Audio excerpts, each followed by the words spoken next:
What's up, Trash Talkers? Here at Veteran Trash Talk, we actually vet our sponsors. We don't just take their money and run like a butter bar lieutenant lost on the land nav course. Are you finally ready to plant your flag and claim your territory? Maybe it's time to use that VA loan to buy a home. Or hell, maybe you're looking to refinance and put some extra cash in your pocket for more questionable life decisions. Either way, the Veterans Mortgage Source, powered by Canopy Mortgage, has your six. Look, buying a home or refinancing can feel like getting overrun on a bad op. Chaotic, confusing, and full of obstacles that make no damn sense. That's where Corey and his team come in. They're like the QRF of home loans, ready to pull you out of the chaos and guide you to the best program for you. And trust me, they'll answer all your questions. Yeah, even the dumb ones. Whether you're a salty vet or fresh out of barracks still trying to figure out where your TA-50 went. Great service, solid rates, and a team that actually understands the military life. That's why all of us here at Veteran Trash Talk trust them to do right by every veteran in their family. Ready to lock it in? Give Corey a call or shoot him a text at 808-699-7874. That's 808-699-7874. Don't wait. Unless you like overpaying and getting treated like an FNG. The Veterans Mortgage Source is powered by Canopy Mortgage, LLC. All loans are subject to credit and property approval.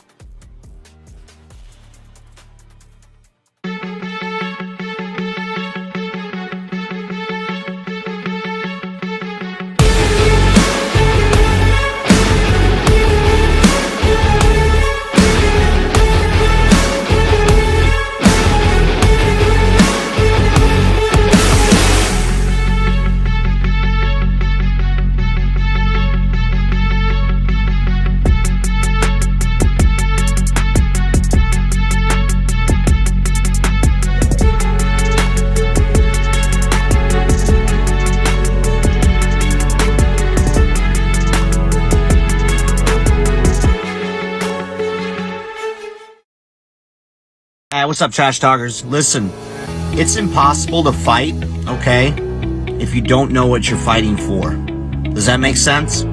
Like, if you're in the dumps and you're struggling with mental health, things of that nature, it's going to continue tearing you down, all right? Because you're consistently trying to fight something, which is that demon, which is usually something from the past, right? Maybe that why needs to be fighting for your future. Let that be your why. Get the hell up and start fighting for your future. Stop fighting things that happened in the past. Easier said than done, right? Go seek help. It's okay not to be okay. A lot of people need to hear this. You are more of a warrior and a fighter if you stand up and say, hey, this has to stop. I need to go seek help. The stigma, everything has changed. It's okay not to be okay. And so my honesty cap is dedicated to a little, we'll call it a public service announcement for civilians and other people in the military. There are a few people that you should always take their stories with a grain of salt. Vegans, CrossFitters, and special operations guys that tell you that they were special operations without being prompted. The first thing they say is, yeah, I used to be soft. Right. The only unicorn in that entire group is like a special operations guy that was like a vegan and did CrossFit. That guy's probably going to stay quiet for a little bit longer because he's confused as what he should talk about first. That's the only reason. Right. Anybody that says that they were soft without being prompted or without it being like a normal part of your communications is probably either an enabler or going to tell you a bunch of stuff that's not exactly true. What's up, Trash Talkers? What's up, Gruntworks Nation? Big Earl. You heard Dave talk. You heard Buddy talk. Now, Buddy's all about, he is a Green Beret and he's Special Forces and yada, yada, yada. But he will not tell you that unless, he really, really likes you and he's made dinner for you.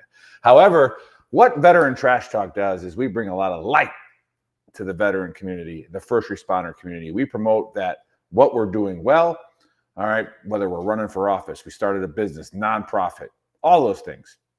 Veteran Trash Talk is a super clean page. We got Gruntworks if you want to go there and raise a little hell a little bit, but we are here to promote veteran-owned businesses. So the show you are about to watch is a veteran or veterans or a spouse of a veteran or a child of a veteran that's doing great things in the community, and we need your help promoting them and getting them all all the success that they need. All right, guys, enjoy the show.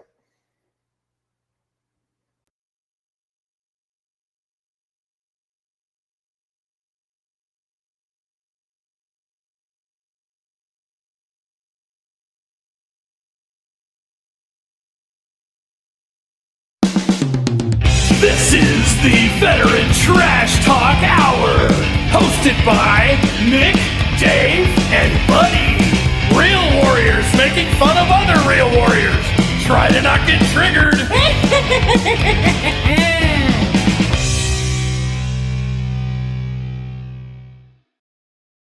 Trash Talkers, what is up, Gruntworks Nation? We are back. Welcome to Season 4, Episode 1 of the Trash Talk Hour. Special guests today are Army veterans, Jamie with Outsider Consulting LLC, and Jason with Memoir of a Veteran podcast. And as usual, I am joined by Buddy and the Big Earl. Happy Saturday. Yeah. It's going. It's Happy New Year. Yeah. Happy New Year. Yeah, long break. Hope everybody got to enjoy the holidays. But yeah, I just wanted to, brag a little bit about something that I called when NIL started, is that no longer will the SEC be relevant in football. And we just watched a team called Indiana, right? Indiana, the Hoosiers, really good at basketball. Wait a second. Absolutely just throttle Alabama with a Saban protege as the head coach. And which I would argue is the reason that the SEC is still relevant, because every coach that coaches in the playoffs was spawned from the loins of Nick Saban, but whatever. I agree with Buddy on this one. Yeah.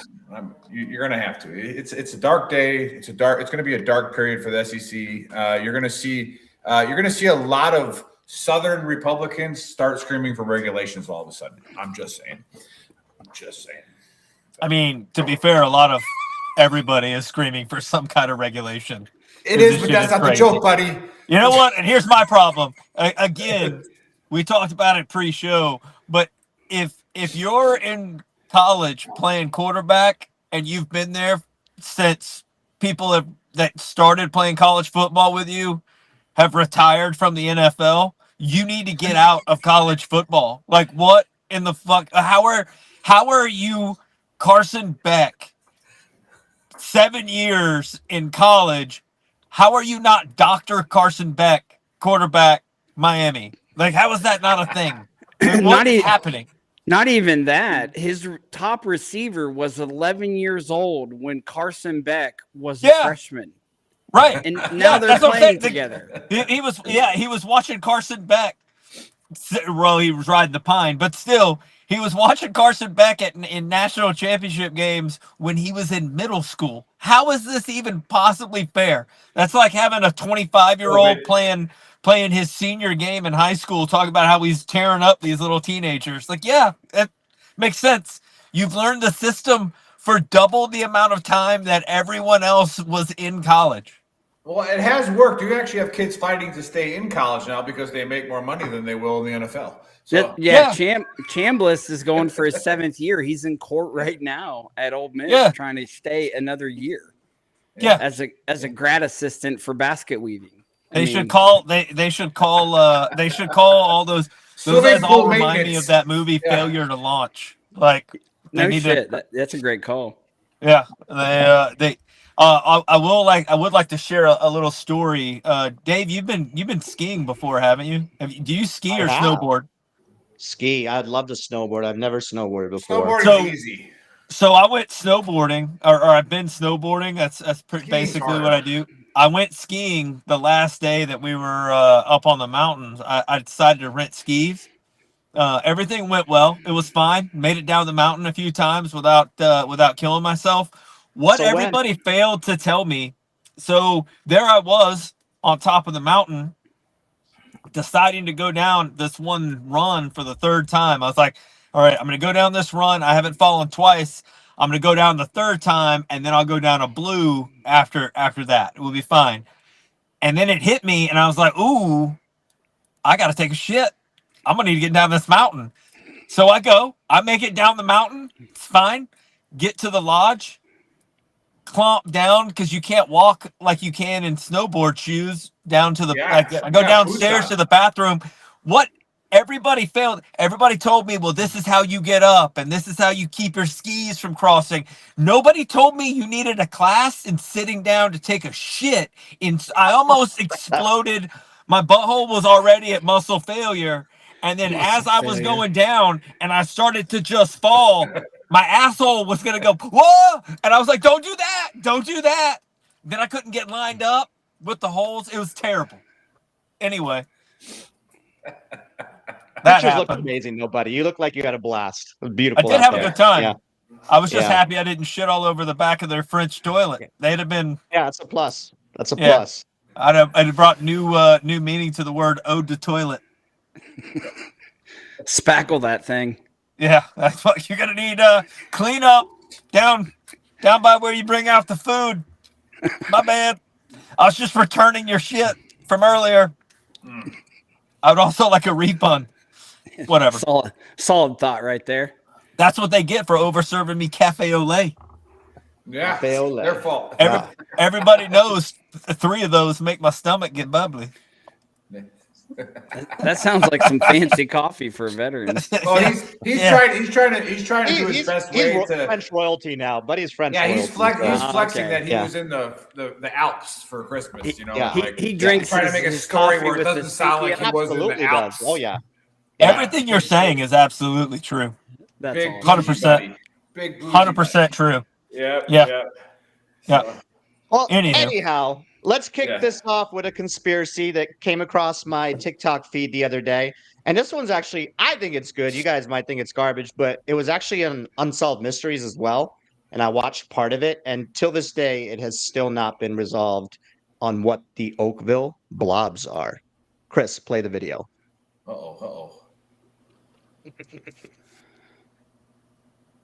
Have you ever heard of the Oakville blobs? It started on August 7th of 1994 in the small town of Oakville, Washington. At around 3 in the morning, it began to rain, but it wasn't water. Residents woke up to find their cars and yards covered in a strange jelly-like substance. It was clear and squishy and was relatively tiny. Within hours, people started reporting that they were getting sick. Nausea, dizziness, extreme fatigue, and some even ended up in the hospital. Local police officer David Lacey was one of the first people to notice it. He was out on patrol with a civilian passenger when his windshield got so covered in the slime, he had to stop and use gloves to clean it off. He said it smeared like Vaseline and made it damn near impossible to see. And after that, he'd become sick as well. Over the next 3 weeks, this mysterious jelly fell 6 different times. A resident named Dottie Hearn collected some of it and brought it to a lab. Initial tests reportedly showed the blobs contained cells that resembled human white blood cells. But when the Washington State Department of Health examined the samples, they found the cells lacked nuclei. They couldn't be human. Another lab claimed they found 2 types of bacteria inside, but no one could really agree on what exactly the blobs were. The theories were actually wild. Some thought it was waste dumped from a plane, but the FAA ruled that out, saying the plane waste is dyed blue and would never be clear like this was. The wildest one I've seen so far is that the government was doing some bombing runs for testing over the Pacific and blew up a family of jellyfish, which was then carried inland with rain. How do people come up with this stuff, bro? I don't understand it. Anyway, no explanation was ever found or given, and no further testing can be done as their supply of samples has dried up. I'm not sure if it's literally, but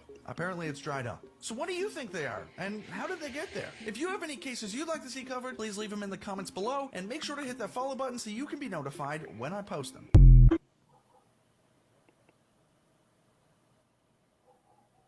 Yeah. So, and there's pictures on this as well. And apparently they had another scenario a few years back.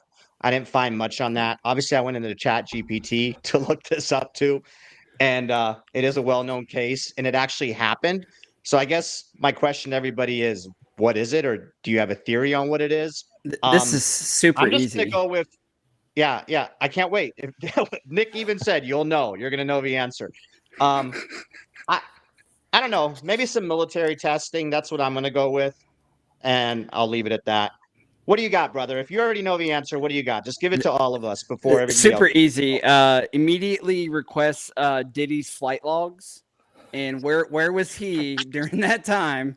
I guarantee he was flying over having a party. And he was just dropping that petroleum jelly just out the back. It may not come out blue, but that shit was flying, bro. I guarantee. I mean, Diddy something was throwing going on. parties in the 90s for sure. He was, or you got Second ID up there and they're hogging it, throwing a barracks party, and that shit just exploded. Oof. No, Good take. what? Yeah. Two those solid are- theories. Oof. I like it. What do you got, brother? What do you got? Yeah, it's Jamie's turn. I mean, the jellyfish idea is actually kind of compelling, having spent time with jellyfish here and there. But I think, you know, it's like some lab waste that like got somehow sucked up into the atmosphere, and then it just combined with stuff, and it's raining. Logical West Point officer answer. Yeah, there you go. Yeah.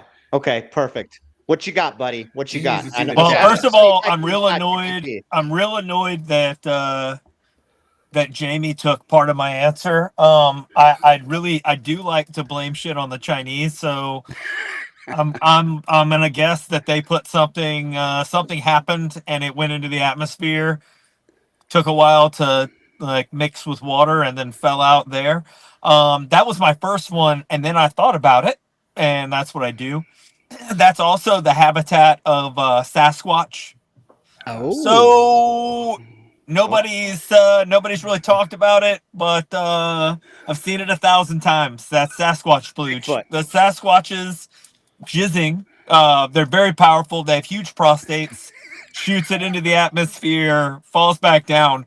When D took this, I'm just glad that D didn't mess around with too much of the samples, because she would have gotten pregnant by a Sasquatch. So, you know, good on her. Good on her. She better wash her hands. That shit Sasquatch. is Okay. Good take. that shit Good is take. sticky. Yeah, Tanner What says you he's got? gonna. Tanner's watching us on YouTube. Appreciate that. He's like, we need some follow up questions on that. But I am a little worried about Buddy. He just keeps talking about rectum, so I don't know what he's thinking about Sasquatch. Rectum damn near killed him. Yeah, Sasquatch prostate couldn't hold his own bowels in the Alps. Sphincter, what was it? Sphincter muscle failure. So you got a lot of butthole on the brain. That's fine. Everybody's been there before. Yeah, And when it's kind of doing its thing, it's like, oh no. the pucker factor.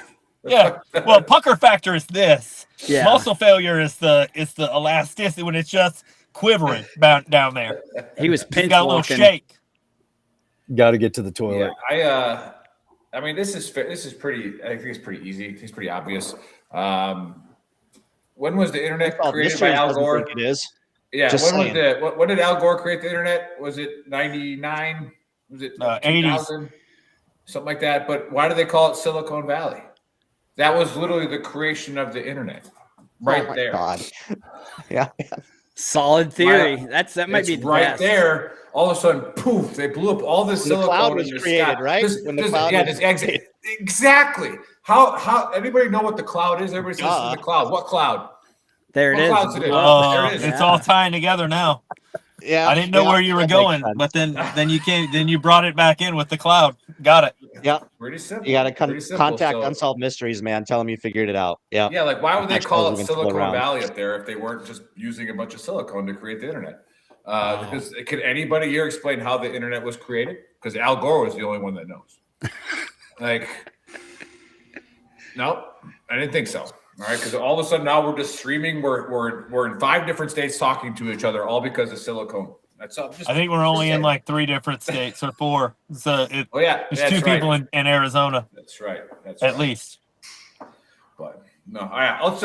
Let's just jump right into the Book of Earl, which we've had. Like I said, I hope you all have had a good break, great holidays, a lot of stuff to talk about, a lot of things that, again, if you watch this show, all right, I use the Book of Earl to explain my triggeredness, right? What I got upset about, what made me act like a fool, and then hopefully you don't do the same thing, right? But all this again. It's coming to fruition. Bottom line up front, all right, the bluff for you military guys. So fucking what? All right, that's the bottom line up front, right? Thou must ask, so what? All right, that's your book of Earl right there. That's the verse it comes from. Thou must ask, so what? What are you going to do about it? All right, and chances are the answer is fucking nothing. All right, nothing. And I was I was watching the Richard, how do you say his last name? Gervais. I was watching his new Netflix comedy, and he said it perfect. He goes, the internet has become the best thing ever for virtue signaling. Right? You can put all these flags in your next to your name and all these causes you fight for. And I'm asking you to ask yourself, so what? All right. So what are you going to do about it? All right. And again, if you're going to get all worked up, this is why I exist. This is why I have fun, because I get bored on the holidays and I'm a Facebook terrorist. And everybody knows this, right? Facts. I used to do this when I was a first sergeant. I would post something. I would go do PT for 2 hours, and I would just know, because I lived in Hawaii, so it's a different time frame. You know, I knew that when I came back, I was going to have about 3.5 hours of material to go through when I got back, right? Just absolute craziness on the internet. But I want to give reference to this because Dave is a big part of this. It's my mission, right? It's always been my mission to destroy virtue signaling, which Dave does all the time. And it's my second part of that mission is to destroy humanism. All right. Humanism and collectivism is the worst, most dangerous thing on the planet. All right. And Facebook has shown that. All right. So here, Chris, you got that photo. I want our guests to see this picture. All right. This is the post I made. Okay. Dave already knows what I'm talking about. I don't know if he's going to get it up there. Here you go.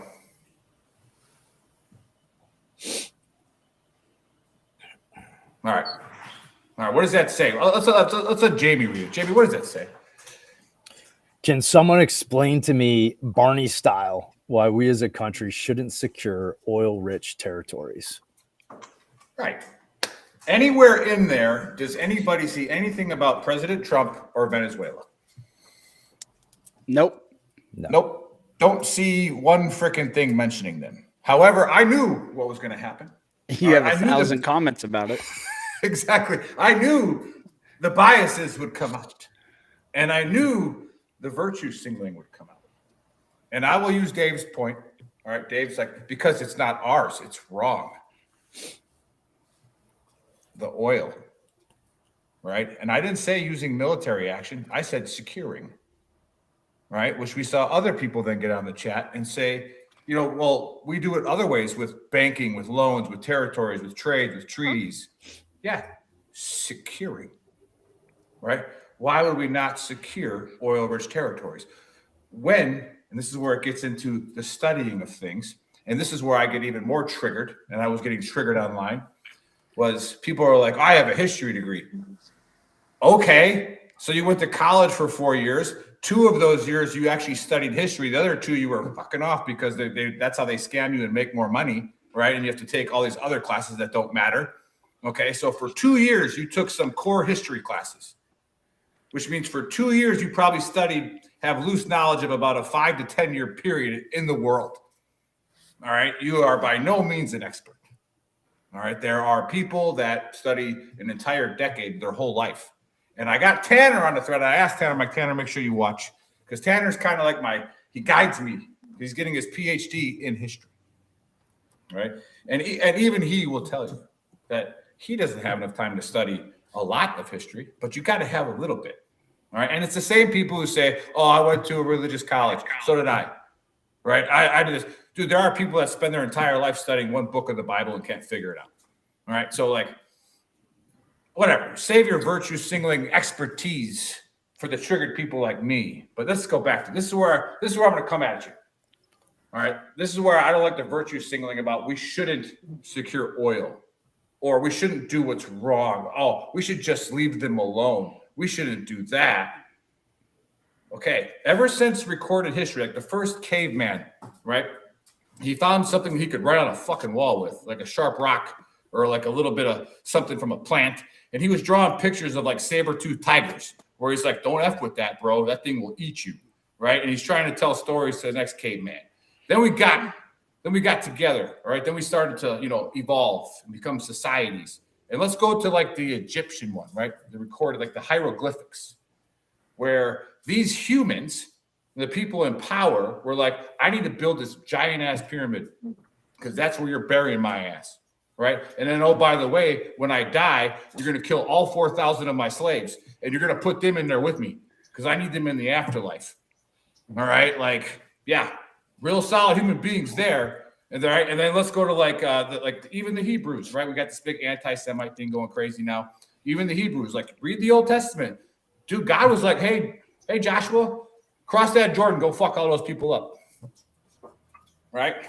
And what book was "Go Fuck Those People Up" in? I'm gonna write Josh, that down. All of them. Josh, All of them. All No, throughout that's the history. exact quote.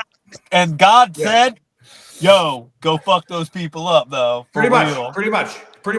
Right? He's paraphrasing, but it pretty much says that. Pretty much says that, right? And the people, the humans, they were like, nah, we can't do that. And God's like, bro, yeah, you can, bro. Like, I'm on your back, bro. I got your back, right? So like, boom, they went and did that. They got all that, right? Crushed it, okay. And then let's go a little bit further, right? Let's go to like more relative history, because as these revisionist historians, like, you know, they want to forget that we put Saddam in power in Iraq to secure the northern oil fields so they wouldn't go to Russia.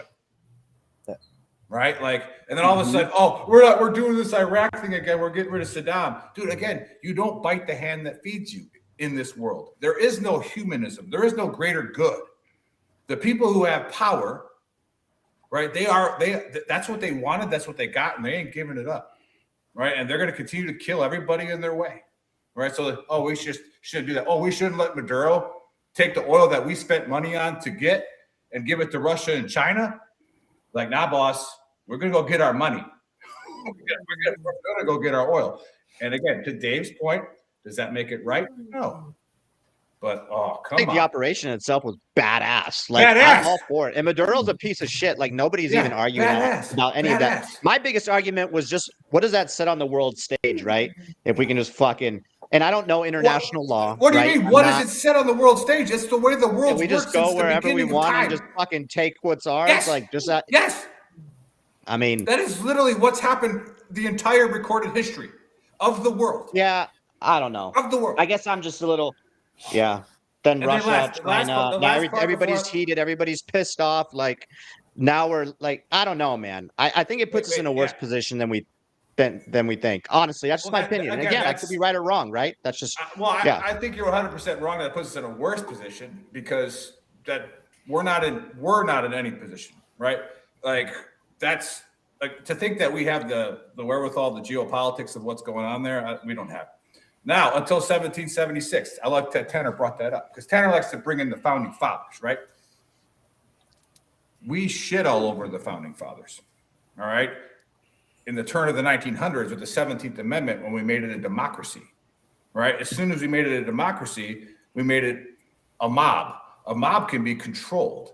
The founding fathers knew that individuals could not be controlled in their pursuit of happiness. However, if we made it a democracy where the majority rules, guess what? We're now controllable. All right? We are very controllable.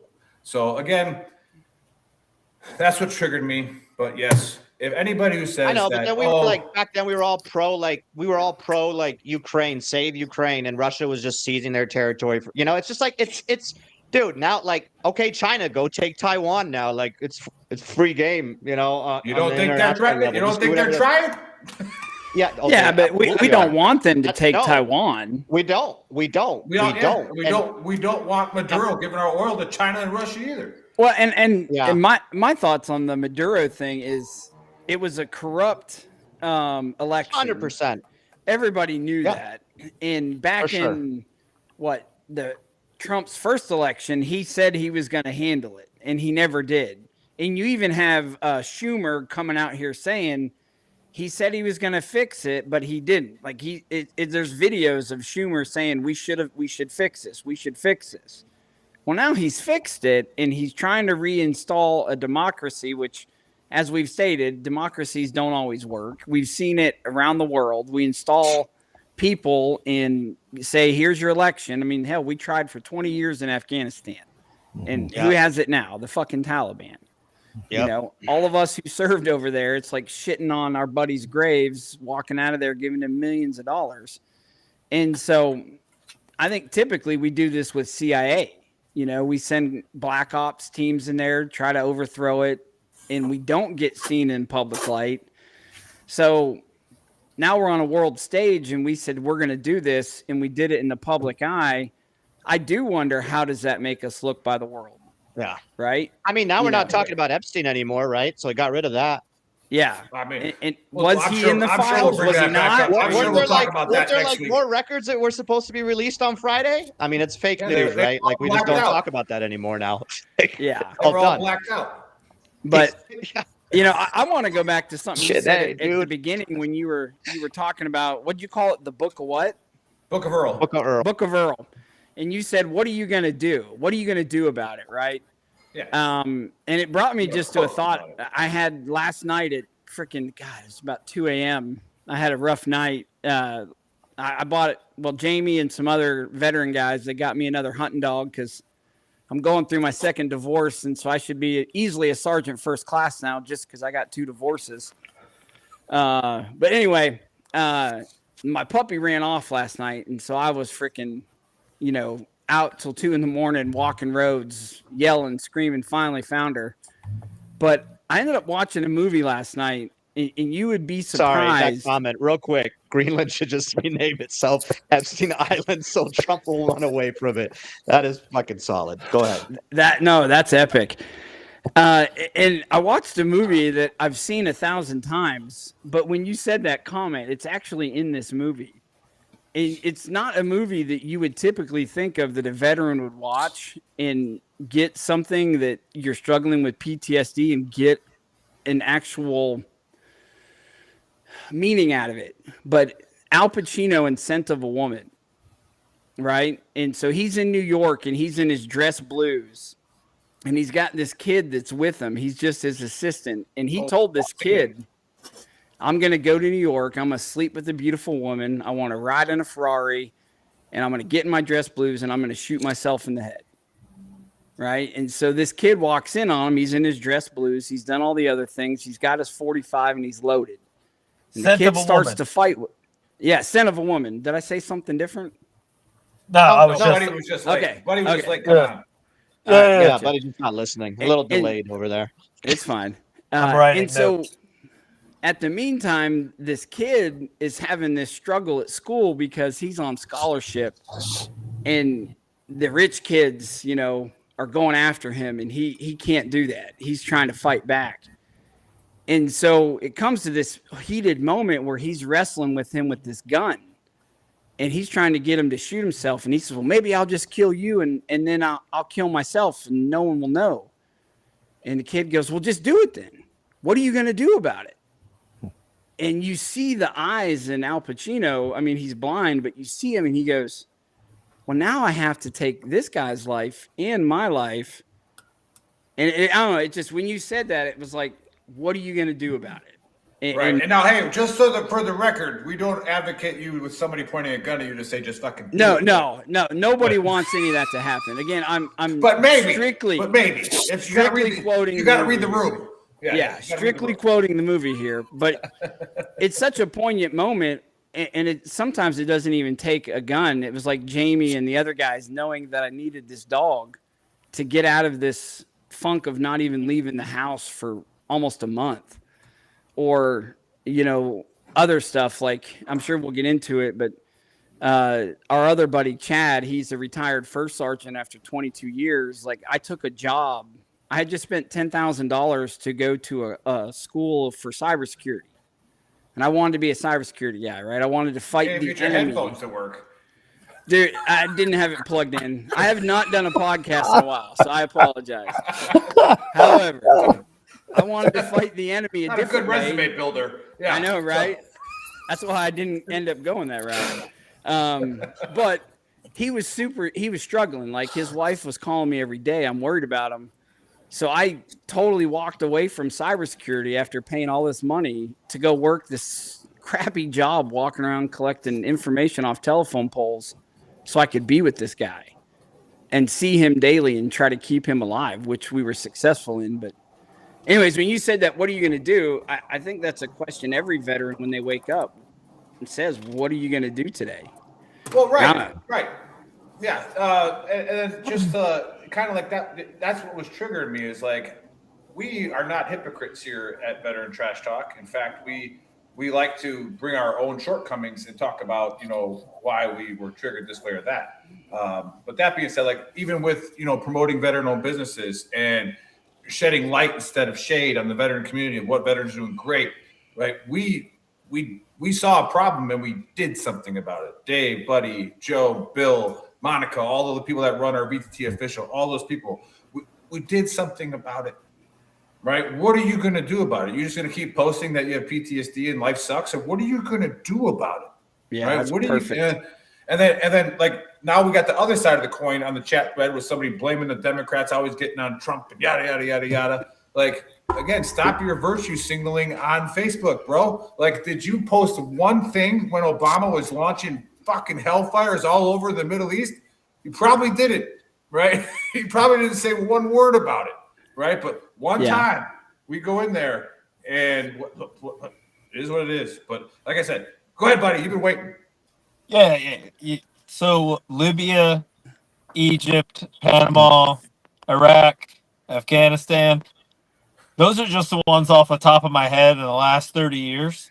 They all have one thing in common. They all had dictators, and we went and uninstalled their dictators. The difference in this one and those other ones is that this one took a few hours and those took years of occupation and a lot of people getting killed. So I still felt. You think that? Who did we leave there before you start, Dave? Who did we leave there to start sucking up oil? Because I don't think anybody stayed. I'm pretty sure all the Americans are back in the States. Aren't we putting somebody in charge of all that? Like, I know I looked at, I was. How are we putting somebody in charge of Venezuela that's still. Dude, Venezuela's vice president's worst terrorist than Maduro was. That chick's crazy. Yeah, again, is she? I didn't know. This for certain, but from what I read, I forgot somebody's going to be in charge over there. It's going to cost us money because we're going to be somebody is in charge over there. Venezuelans, like it's the Venezuelans that are in charge. The vice president is now in charge. Well, and the good thing about Venezuela, unlike Iraq, the good thing about Venezuela, unlike Iraq, is there's enough educated. That's not quite. When I saw Hegseth giving the fucking and what's his name, the other guy from Florida, that's not quite what I was. The other guy, Rubio, being in charge. That was definitely not discussed there, and it came straight out of horse's mouth. I'll have to pull the video up again. I'll send it to you later. So you're right. You're right, Dave. Yeah. They want to put somebody else in charge. That I want to win the lottery tonight.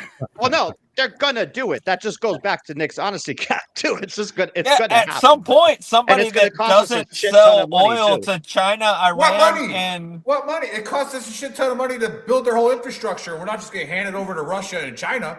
Like I said, you take $100 from me and then you make $1 million off of it, homie. You better give me a little bit of that chunk. Like I'm coming for it. I don't know the whole history of it. I know there was like a big issue in the 70s or 80s. I got obviously they kind of ripped us off, right, with what went down. But anyway, we can go on now. And on the international level, they voted in our favor, right? So it's like that's ours. Well, we're also there are a ton of people that are talking about how horrible like Trump is and the Republicans or whatever. The first people to put a $25 million bounty on Maduro's head was Kamala Harris and Joe Biden, guys. Like, that's why those fucking idiots from 10th Group tried to, storm the beach. Forgot about that. Their shitty I did boats. Forget about that. That was not... this is a bipartisan... There was a bipartisan decision that this guy was a fuck-up. I don't understand. I don't disagree with him being a fuck up. That's never been my. I think the mission. What is what is the disagreement? No, Dave is just saying that he's a humanistic person, right? He's like it's just wrong. Well, I think what he's saying is the political image of the world. Yeah. What does the world think of this? Of the world that we can just go in there, fucking take it, and then now we're gonna fucking take your oil. Like we're just doing it out in the open, and I don't understand. Why do you keep saying we're gonna take your oil? Why do you keep saying that? Because that's what we are taking do. shit. BP is going to go there. The U.S. government hasn't pumped a gallon of oil ever in their fucking life. They're going to, though. They're going to, though. They're going to take. Who? Stop saying they.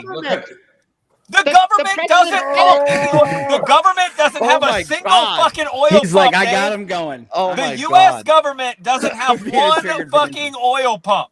Not a single one. Oh my God, Jamie. Oh my you God, are dude! The an president said educated he's West going to Point take officer. the oil. Fucking Hegseth Give said us he's a taking point the of view oil. here. Give us an officer point of view here. Educate us. Well, hey, I'm let's going off introduce what him. they're saying. Let's let Buddy introduce you two. But Oh, I got a good one. Before you, buddy. he Love does, you. I did meet Jamie on LinkedIn. We were talking about what's a real Ranger and what's not, right? And another reason why people get triggered, it's like, oh, you went to a 4-week smoke session and studied Ranger history, and now you're better than me. Cool, bro. Like, all right. But anyways, go ahead, buddy. The first of all, it's a 8-week smoke session. Oh, sorry. And secondly, yes, we are better than you because you didn't go to that. Yeah. Duh. Everybody knows that. All right. First, we got Jason Gill. I was going to say that he was on the right if you're watching your screen, but then everything moved around, and now he's on the bottom. All right. Now he's kind of on the bottom right. Whatever. Jason's biggest claim to fame, apparently, is that he won an airsoft victory against the 82nd Airborne one time. And the 25th MEU at the same time. His second biggest claim to fame is that he does podcast. That being said, he doesn't know how to plug in his headphones, so that is debatable. He was an RTO. Again, back to the can't plug our headphones in. We're not even going to continue touching it, but he does do Memoirs of a Vet podcast. And then over on the left side, we got Jamie. Jamie, which I assume is spelled with an IE because he's a leg. I guess. Anyway, and he does. We have recently found out that also because Jamie is a leg, he has a pink punching bag in his yard. Because in order for legs to fight something or practice fighting, they have to find an effeminate object to beat up. Slap. I assume you slap box it. I don't know. Oh, he does. I don't know. He does. And make weird eek noises while you do it. Anyway, he owns a consulting or has a Outsiders Consulting, which another assumption on my part, I assume because he was in the Rockathons, he teaches businessmen that having a high standard is hard and probably just lowering that to mediocrity is fine. It's fine. You could just be in the 101st. You don't have to be in the 82nd. You can still be a soldier and be in the 101st. Anyway, welcome to the show. Welcome to the Dumpster Fire. Glad to have you guys. Thank you. It's an honor to be here. Even though I couldn't plug in my headset. It's very embarrassing. I am thankful that you said something about the pink punching bag. That makes me happy. Oh, yeah. Totally. Yeah. Otherwise, we just have to make fun of him being from West Point. We've already done that too much. Oh, that's too easy. That's low hanging fruit. Again, higher standards. If I was in the 101st for my whole career, I would have made that joke. But you know, like all the good officers that come from the 82nd, like all the great ones, like General Luong, General Ferris, all these guys, they all had to take a knee, and they sent them to the 101st, take that knee, catch their breath a little bit, come back to the real army. So it's like, I feel like I don't trust. Here's a reason I don't trust West Point cadets. West Point graduates, and we can do a little survey of whether this rings true to anybody else. But who in their right mind is like, hey, I graduated from high school. I'm about to get old enough that I can go out on my own. I'm going to go to college, probably party a little bit, find some chicks or dudes, I don't know, whatever. And like, I'm going to go out and just rip it up for 4 years. And then I'm going to get into the real world. And then you had the idea, you know what I should do? No. What I should do is go get a letter from a congressman or something so I can go to like the S&M school of like not being able to do anything without getting the shit beat out of me. Like, never be able to look at a female, period, without like worrying about a sexual harassment charge. I'll do that because it's free. I'd pay for college personally. So the congressional nomination, this turned into actually a pretty cool experience for me because you have to. So I'm sitting there I don't know what I'm doing, but sit down, and they had some other folks do the interview for him for the congressman, Peter Torkelson, and there's these two older gentlemen at the other end of the table, and honestly, the best way I found to describe them after I left was kind of like the two Muppet guys, in the balcony, that were just kind of like, jaw jacking the whole Dave time. doesn't know them, but yeah. Yeah, for us older, it's an American thing. Yeah, right. so that like half the time they're just cracking up with each other and talking. Every now and then they turn back to me like, hey, you got a box at West Point? Yes, sir. Looking forward to it, sir. All of this. But I noticed are all their punching bags pink there too? Oh my gosh. No, only you brought only that on yourself. I don't want to hear it. I can send video proof. Oh, here we go. So one of them's talking to the other, and he calls him sir. So I'm like, okay, something's going on here. Well, the younger guy, he's still older, Colonel Sullivan, I think his name is. But we get partway through the interview, and they say, hey, do you know who General Rommel was? And I was like, well, yes, sir, the Desert Fox. Proud of myself. I got a right answer. And he's like, well, he hung out with his son.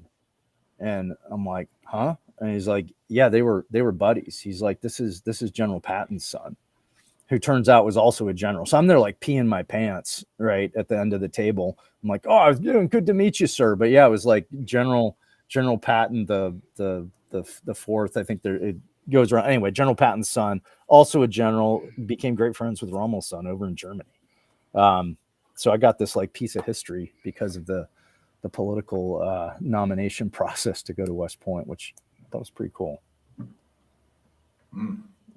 I was waiting for the punchline. Yeah, speaking of Patton, I did just recently receive an original Third ID helmet from France. Boom, there you go. Yeah. Nice.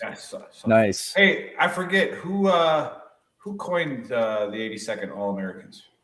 I remember. Patton. It was Patton. Yeah. Gil, what's it stand for? Oh, okay. So a Distinguished Service Cross winner on Hamburger Hill, back when you guys were airborne. So leave that out of there. All right, you guys were actual airborne. I guys. was just about to say that back when we were airborne. When you were real soldiers. When you had a standard. When there was a standard that you had to live up to? Is that what jumps you guys do now? Oh, there was a reason to wear jump boots. Yeah, because you can't jump in a city. You have to take a helicopter. You can jump in a city. You just have to dodge more. You gotta, Slip away. Pull the slips. But anyways, he was a Distinguished Service Cross. He was put in for the Medal of Honor. He spent all 13 days on the Hill. Said he shoved tampons in his leg because he took a bolt the first day. And he hates the 82nd. He calls the 82nd almost airborne. Almost airborne. I like it. That's what he says the AA stands for. Leave it to somebody who wasn't in the 82nd to shove. Why did he have tampons on his person? To stop bullet wounds. This is Vietnam, man. They didn't have stuff back then. Hold on. He just went up on the hill with a box of maxi pads and some freaking some tampons. Usually we just carried field dressings back in the day. I don't know what you guys got going on. You never know what kind of situation you get in. Here's some, all right, tampons. Dave's getting angry because we're kind of, the dumpster fire is taking over again. All right, Dave's getting angry. Says we got to get. I mean, our logo is a dumpster fire with beers over it. So we are sponsored by a whiskey company. It's not angry. It's real. By the way, Nick, I don't want to correct you, but Patton gave us the name Guard of Honor, not the Guard of Honor. All-Americans. World War I. World War I was all Americans. Yeah. When you weren't airborne, like Shaner said. When we weren't airborne. But let's I failed my E5 board. Doesn't matter. So we got to get back to the guests. All right. So like I said, I met Jamie and I said, hey, let's get you on the show. Let's talk about Outsider Consulting LLC. And you were like, no, let's talk about this guy named Gil. I was like, all right. So I don't care. Bring both of you. Come on. So tell us what you guys got going on. Did you guys meet in the service? You got great things going on. You still stay connected, help each other. Give us the rundown. So one of the first times I met Lieutenant Gadori at the time, we were waiting for formation, and of course, young specialist, E4 Mafia Gil here was sitting there, and of course they always want to have the meeting right at like 5 o'clock, 1700, and we'd been waiting for 2 hours to have a formation, and we weren't doing anything, and I was just like, fucking officers. And I turn around and there's Lieutenant Gadori just standing there. And he goes, start pushing. I don't know your name, but start pushing. And he walks around, and that was my first. Did that happen? Yes, that happened. I've never heard this story. The company CP. No way. Yeah. That's awesome. That's the first time I met him. And then we were, obviously in Afghanistan together. I got med boarded in 2004, and we've just stayed in touch pretty much ever since. And he does a Blue Cord group that we meet the third Friday of every month. And it's kind of like this, but we don't record it. We just get on and connect with other guys we served with. And our goal is each week, try to bring a buddy and just talk about life and anything we can do to help each other. That's pretty much what we do. It was kind of what you said, Big Earl, about what are you going to do about it. It's same, I'm sure, for everybody here, but you get to a point where you can't even remember how many folks that have died by suicide. It's just like, you can't even. Officer smoking Joe's. That's rough. But it's I lost, I don't know how many classmates from West Point I've lost by suicide, which it's think about like some of the things that make risk factors. You wouldn't guess the percentages so high. I think we're pushing probably a dozen at this point, just from my year group. And I think it was around the time of the most recent that I was aware of. And it's just like, what are we doing? You got all these efforts, you got push-ups, you got like all this kind of stuff. And I've spent more time than I really like in the topic of suicide, both personally and academically, and some projects with the military and whatnot. And one of the things they say is that, it's a Thomas Joyner's theory of suicide is it requires two things. You have the acquired ability to kill yourself, which is not natural. But all of us as veterans are pretty much screened in for that because of our familiarity with lethal means. And so then it's broken down into then the desire to do it, which comes from being disconnected and comes from being like a lack of whether purpose or utility, right? Like I don't have anything. So I'm like, how do we get upstream? Because it's so much of suicide prevention is I've heard the analogy of like, you want to get upstream. It's like you're in the rapids about to go over the waterfall. Well, if you're trying to save somebody who's in the rapids about to go over the waterfall, your probability of success is real sketch. Like it is absolutely sketchy. But if we go a mile upstream, we got a shot. And a few of us that had been in contact, we started just doing these calls to say, let's just try to build some connection ahead of the fact, and then have the ability when things do get rough that we've got people to reach out to. So we started like two things. One was those calls, and then we started just doing some interviews of like, hey, what's your story? So we started a YouTube channel, Phase Line Blue. Target is for combat veterans. I mean, obviously we're looking infantry, but it's anybody that's like been in that road. That's the focus. I tried to stream it on there, but Google wants me to wait 24 hours before we stream it. So whatever. Technology, which was a good RTO on here to help me, but there's I can make you a mean cup of Joe in the morning, let me tell you. But we started doing that, and as soon as we kicked off, man, immediately I felt like we were in the thick of it, and can't kind of beat the drum enough for Gil, because it turns out, yeah, he's there making a career decision to keep Chad alive, and it wasn't that many months ago where between phone calls I was seriously in doubt of if he'd be alive the next morning.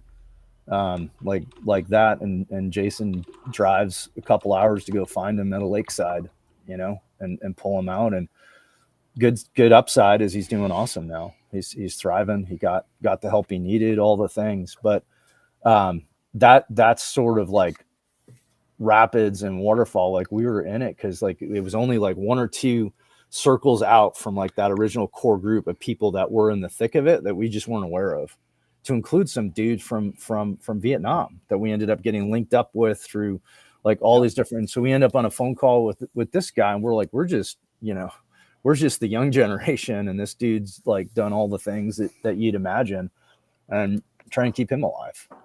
So I think that's how I originally, Nick, found you. Somehow when we were doing this, Jason was starting his podcast, and then by the time we got into the fake Ranger thing, I'd actually kind of forgotten. I was like, okay. I'm like, no, for sure. So yeah, talk about that. Identical. Again, It's identical to how we started. I mean, with VTT official and everything, just like you mentioned the 22 push-ups or whatever, we always said like, that's cool. You can do 22 push-ups and it looks great. And okay, but where's action? Like, what are you doing about it? Like you said, Yeah. and then that's how we started VTT official initially. It was just a group for like-minded individuals to be able to come together. And, now we're what, 80 or 90,000 strong. And somebody will go on there at 2 a.m. and be like, hey, I'm feeling a little off right now, and I don't know how to deal with this. And then hundreds of people will just spring into action and be like, hey, buddy, Wow. I've gone through this as well. These are the tools that I use. And it's amazing. It's amazing. So I love what you guys are doing. I mean, we That's need awesome. more of that. We need more of that because that is action. Yeah. Well, I mean, we talked about it a lot even before, like Yeah. when we first started this. It's when you get out of the military, you lose a whole community, 100%. Yeah. and then like beating a dead horse at this point. Like we've said it like over and over and over, but you put yourself on an island, and you have these doubts that other people want to hear from you, or that whatever, and then when you actually put yourself out there and start reaching out and talking to like people from old units, they had the same feeling. They wanted to talk to you, or wanted to talk to 1000%. another buddy, and it just kind of snowballs at that point. But there's so many people that I don't know, just don't they don't think I feel like they just don't think that other people or care about them or care about hearing from them or whatever. And it just, they eat themselves from the inside out, because it's like a cancer. You Facts. start having self-doubt, and then you isolate yourself from everybody, your family, like anybody that you potentially could meet as a friend. And then you go from there, and that's how you end up being one of the ones that doesn't make it. Yeah. Yeah. And we have a huge veteran Vietnam community too. And then what we picked up surprisingly as well was a lot of MST victims. Like a lot of we picked up a huge female veteran following, right? They're all veterans, right? Doesn't matter. But we picked up a lot, and it was crazy because that was never discussed. And I mean, Monica and all the girls can talk about that, but pretty Yeah, intense. and And then, that's something to be that's untouched too. stereotypical, they had their own show, Yep. but they could never agree with each other, get on at the same time because And we were all blind to any of that. Just being combat arms, like we never saw any of that. We didn't. We never it was had just- women around us. It wasn't Exactly. part of our Exactly. daily life. Correct. But yeah. I mean, I think what kept us together was, I mean, and you guys can all relate. Anytime you serve with people, you have shared trauma. When you go down range and bullets fly, whether you're hit or the guy next to you hit, you're going to have shared trauma. And we had some unique stuff. Yeah.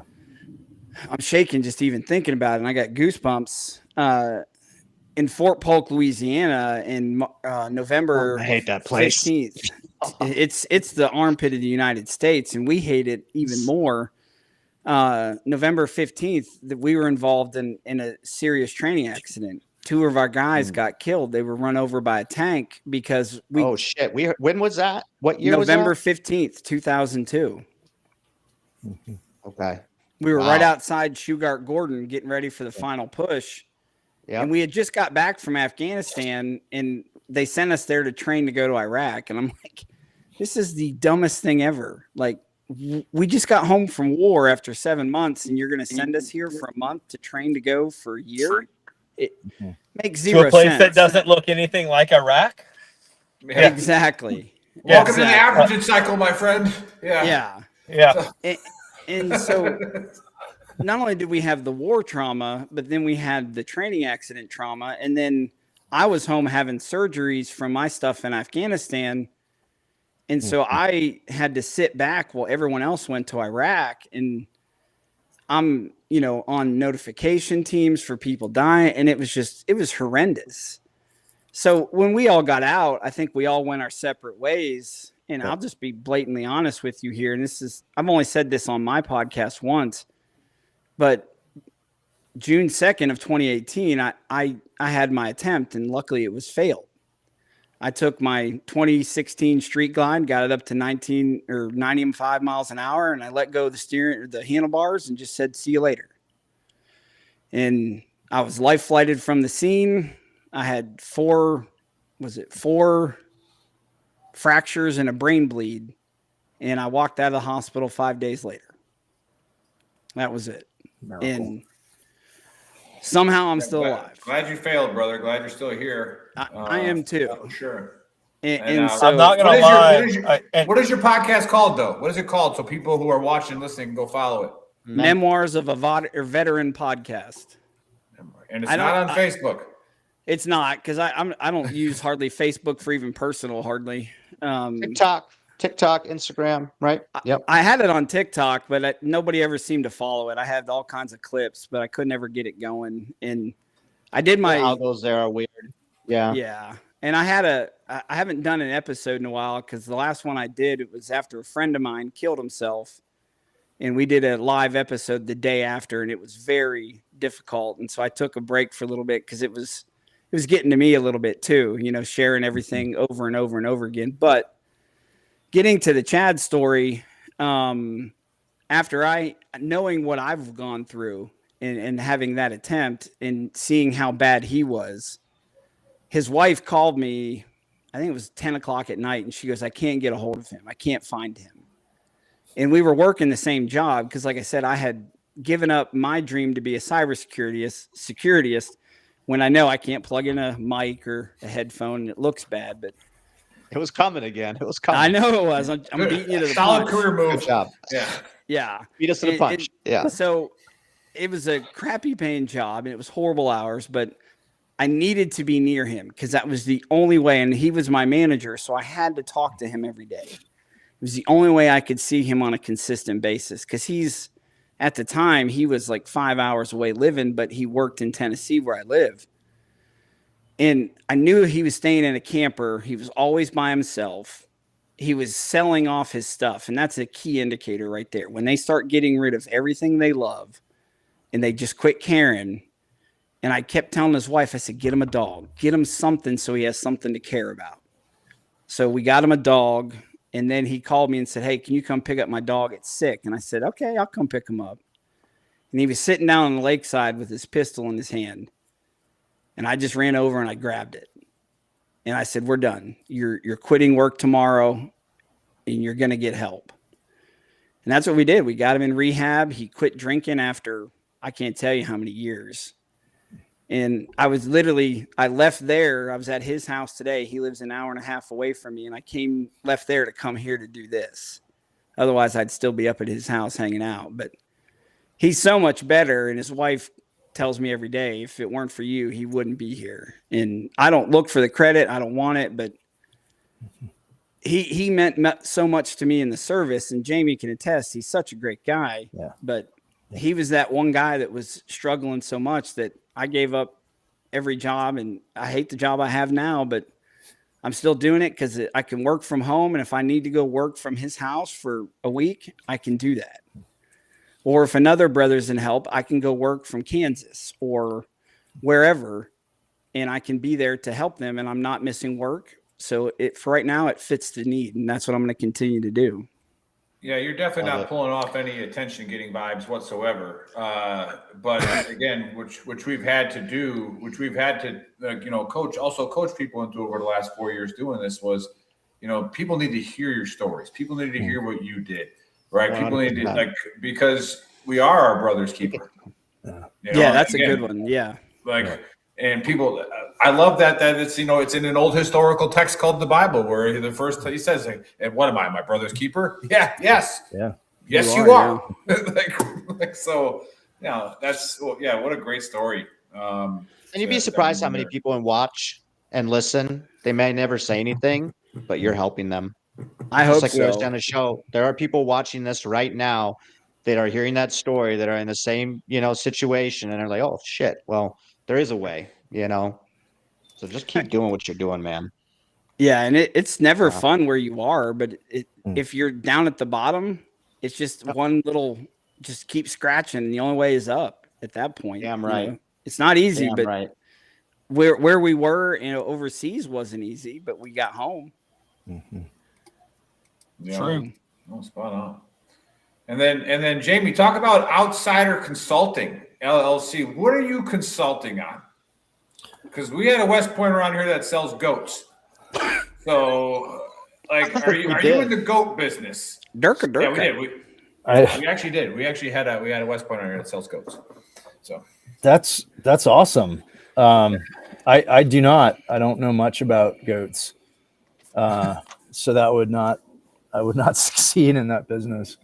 I was blessed when I got out. I didn't have a great plan when I got out of the Army, and I was laughing with somebody yesterday, I think, about there's only one or two other life experiences where we use the terminology, when did you get out?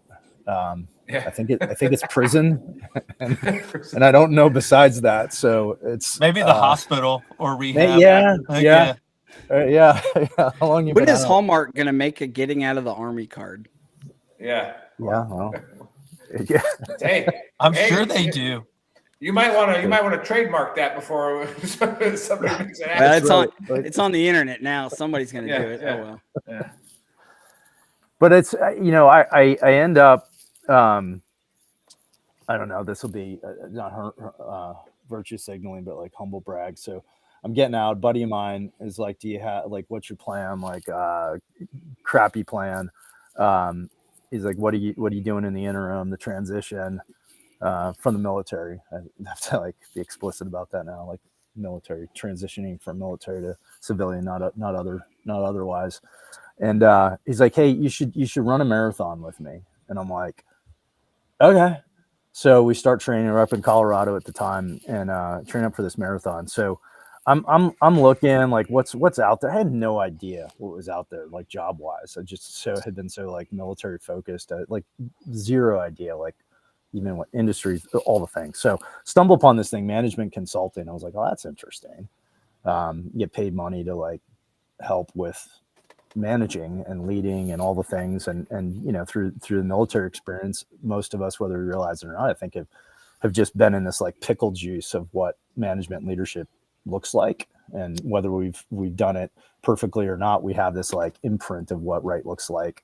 That sounds cool. So talked to a buddy of mine who served with in Iraq. He's like, "Well, some friends of mine started up a company that do that kind of thing." So come back from a long run, 3 voicemails. A few days later, I'm on a plane to Texas and link up with this group of veterans. Once again, going back to the benefit of the community. I could not have landed in a better spot afterwards. I was far more broken than I realized, and the journey was going to be far longer than I would ever imagine. And I landed with some amazing veterans that have deep waters and know how to help walk alongside other people. And by the way, we're running a business too, and we're going to teach you how to do that. So end up spending 5.5 years there at a company called Previous. They're still around, doing some really cool things. At the time, they had 3 distinct business units. I think still do to a point of one being leader development, other technology to the warfighter, and then intelligence services with the other. So I ended up in the leader development side. So I get all this, 5 years of mentoring, OJT, a little bit nerdy at heart, which I think Gil alluded to earlier, and got the GI Bill sitting there wasting away with a 15-year clock on it, and thinking about going back to school.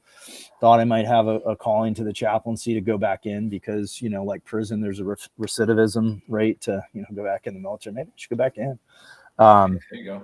So finally, my wife is like, Amy's like, we keep talking about going back to school. Why don't you just do it? So we did. Went to back home to the Northeast.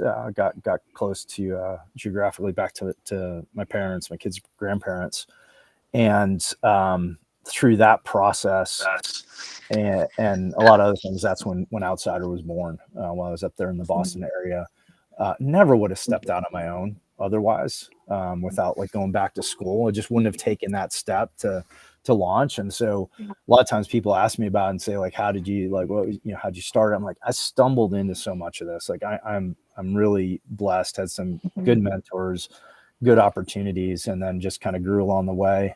Finished grad school, came out here to Arizona, which is where my wife's from. That's what drew us back. And in 2018, and that's when the business really started to ramp up. So we do leader development work, executive coaching, seminars, just helping both individual leaders and leader teams as a whole just get better. If somebody's looking in their organization who's listening to find you, to whether it's to do coaching, do classes, do brief, to go, maybe do a right seat ride with their companies, how do they find you? Yeah. Two best ways. One, LinkedIn, either just find me or our Outsider Consulting page. And then second, just our website, outsiderconsulting.com.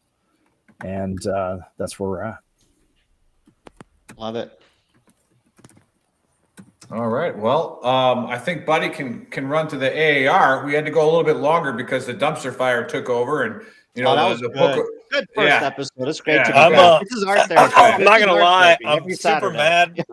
I was just looking at my notes, and I completely when I was introducing Jamie, I skipped over the whole part where he chewed men in Colorado in some kind of Manchu unit. I don't even know what the fuck that means. Right. Annoyed with myself. That was a good zinger. Chewed up some men. We got to work on. No, I'm going to cut you off, buddy, because we also got to work on his wardrobe because he's wearing a shirt that's not from a veteran-owned company, but he could. It would be possible. He just has to go spend some of his. If only he knew a place. If only he knew a place like Veteran Trash Talk. Taking a note right now. All right, so you want to do this overview or what? Yeah. Right. Sorry, AAR, here we go. So if you're in Oakville, Washington, watch out because you might get hit by some blobs. We don't even know what they are. They could be little pieces of jellyfish.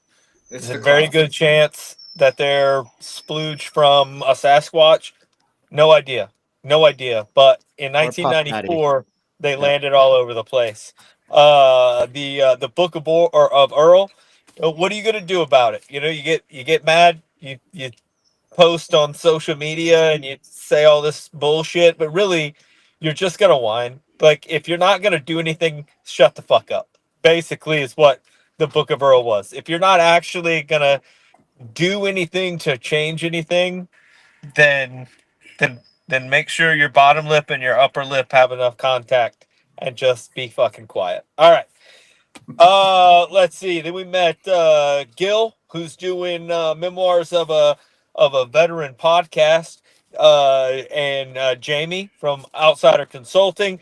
They also talked about the Blue Cord Group. So if you want, and you're is that local or is that wherever? That's wherever. Virtual. Phase Line Blue. Phase Line Blue, right? Okay, so you can look up Phase Line Blue on YouTube.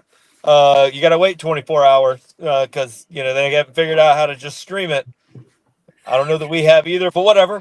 Hey, nobody's judging. They got a leg RTO. Nobody's judging. They got some. They got some guy that's. He's trying to find the batteries for the radio, but it's got pockets full of tampons from some dude in Vietnam that it's on a hill. You can't even get my radio to work because I got so many feminine products. Anywho, but anyway, check out Memoirs of a Veteran podcast. Check out if you need some leadership consulting from. He's a leg, but he did go to West Point. then look up Outsider Consulting and definitely check out Phase Line Blue and the Blue Cord Group especially if you're looking for some people that have some similar backgrounds and you want to talk or just listen, Yep. check it out. No requirement to talk. You can just hang Is out. this you guys with Limits of Anger at Phase Line Blue with 19 subscribers? What's the limits of anger part? That caught me off guard. It's got some like Lady in the Woods on it, like your thumbnail. Are you showing some video? Maybe it's At Phase Line Blue. Blue. Shows a blue cord. I don't have it pulled up. Hey, just go until you see a dude that looks like either Gil or Jason, and then I'm trying. I'm talking to everybody else because we're just doing the AAR at this point. But you can keep doing the AAR. I'm looking for this. I'm trying to be a I'm done subscriber. with the AAR. That was the show, my guy. It just, I mean, if you want me to cover all of the bullshit in the beginning, like talk about all my great shit. Us. They might have banned you. Yeah, might be. I don't know. What'd you do, Figure that Jamie? out. I don't know. Might have banned us. Jason, Jamie, last words, guys. I appreciate you letting a leg come on this podcast. I'm good with it, but you guys are awesome. It's a great time. I'll be getting me one of them veteran trash talk shirts. That's pretty awesome. I like it. That's a decent one. Yeah, There this you is go. Buy that one. That was a good one for you. You arrived violently. Psych. I'll wait for all these guys to establish a lodgement so my helicopters can come in. Wow. Hey, you might have recognized the voice of the person doing our advertisement. He was a war criminal from the 101st. So shout out to Justin. It's no big deal. Him and old Captain Pete Hagseth swacking people in Samara. Got you, buddy. So, anyways. yeah. Thanks a lot for having us. It's amazing what you guys are doing. So thank you, and appreciate being a part of it for a hot minute here. Yeah, keep it up. Appreciate you guys. Yeah, thanks for everything that you guys are doing. If you tune in late, go to VeteranTrashTalk.com. That is our website, which has the links to everything, including our store, shop.VeteranTrashTalk.com. That's where you can buy the awesome merch. Today, I'm wearing our OG Veteran Trash Talk tee. Get the demons out, right? That's what we always say here, so we can crush them together. And there's a bunch of other cool shirts there. Our top seller right now, which one is it, Nick? Is it still? It's still the Christmas one. The waterboarding is eggnog, yeah. So waterboarding with eggnog. So go check that one out, or check out Quit Being a Triggered Pansy. Fun shirts. Go to YouTube, hit subscribe, give us a like, and we'll catch you guys next weekend. Baseman VTT out. Boom.